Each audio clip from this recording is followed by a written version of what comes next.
परब्रह्म एका जनार्दनी गुरु परब्रह्म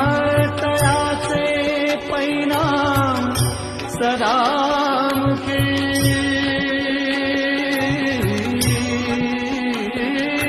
तयाचे परिणाम सदामुखी तयाचे परिणाम सदामुखी